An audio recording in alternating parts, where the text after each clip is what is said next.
మనం ఇప్పుడు మాట్లాడుకోబోయే సినిమాలో హీరో ఉండడు, హీరోయిన్ ఉండదు, ఒక క్లైమాక్స్ ఉండదు, ఇంటర్వెల్లు, ఇంట్రడక్షన్స్ ఇవేమీ ఉండవు.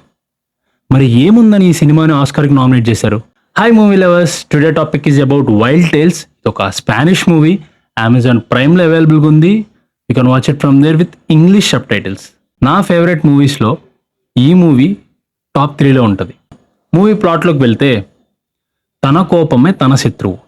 ఇదే మూవీ ప్లాట్. ఇంతకంటే నేను ఒక్కటి రివీల్ చేసినా సరే స్పాయిలర్ అయిపోద్ది.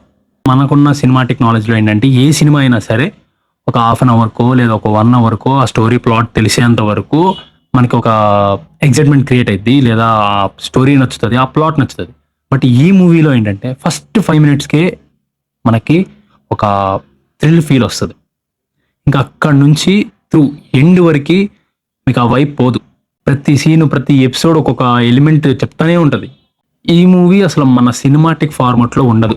Example 1 cinema. అది ఏంటి మనం ఎంటర్‌టైన్‌మెంట్ ఎలానే ఎళ్తాము మూవీకి. బట్ అది ఎంటర్‌టైన్‌మెంట్‌తో పాటు ఆ సినిమా గురించి మనం థింక్ చేయాలి. ఆ సినిమా గురించి ఆలోచిస్తే గాని మనకు ఆ సినిమా ఏంటని తెలీదు. 'వైల్డ్ టేల్స్' అనే మూవీ అలాంటిది. అండ్ ఈవెన్ మీరు స్టోరీ ఏంటని తెలుసుకోవడానికి సినిమా ఎండ్ వరకు చూసినా మీకు అర్థం కాదు. స్టోరీ ఏంటి అనేది. సో, అంత క్రిటికల్‌గా ఉంటది మూవీ. నేనైతే నా పర్సనల్‌గా నేను చెప్తున్నా. ఈ సినిమాని ఫస్ట్ ఒకసారి చూసినప్పుడు నాకు స్టోరీ అసలు ఏం అర్థం కాలేదు. అసలు ఏం జరుగుతుంది? బట్ సీన్స్ అయితే చాలా బావుంటాయి. స్టోరీ ఏముందిరా అన్న ఫీల్ వస్తది. బట్ వన్స్ మళ్ళీ రీవాచ్ చేసిన తర్వాత నాకు అర్థమైంది. ఓకే. అసలు ఇది పర్టిక్యులర్ స్టోరీ కాదు. It's something different than cinema. ఈ సినిమాలో నాకు నచ్చిన బాగా ఒక 3 ఎపిసోడ్స్ ఏంటంటే లాస్ట్ వెడ్డింగ్ సీన్ ఒకటుంటది. అక్కడ ట్విస్ట్ అండ్ టర్న్స్, ఆ రానెస్ భలే చూపిస్తారు. నాకు తెలిసి మీరు ఏ సినిమాలో ఆ రానెస్ చూసుండరు. అండ్ ఇంకొకటి ఎక్స్‌ప్లోజివ్ ఇంజినీర్ సీన్స్ కొన్ని ఉంటాయి.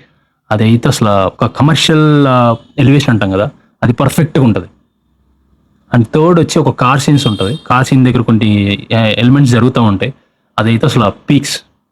అదొకటి మళ్ళీ హోటల్‌లో ఒక సీన్ ఉంటది. అది ఒకటి. So, everything is perfect on top ఉంటది.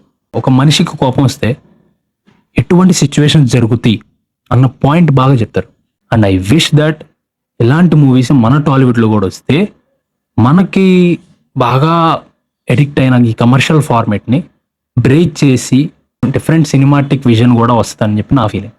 So, don't miss this movie. Must watch film. That's it. Tata. By by.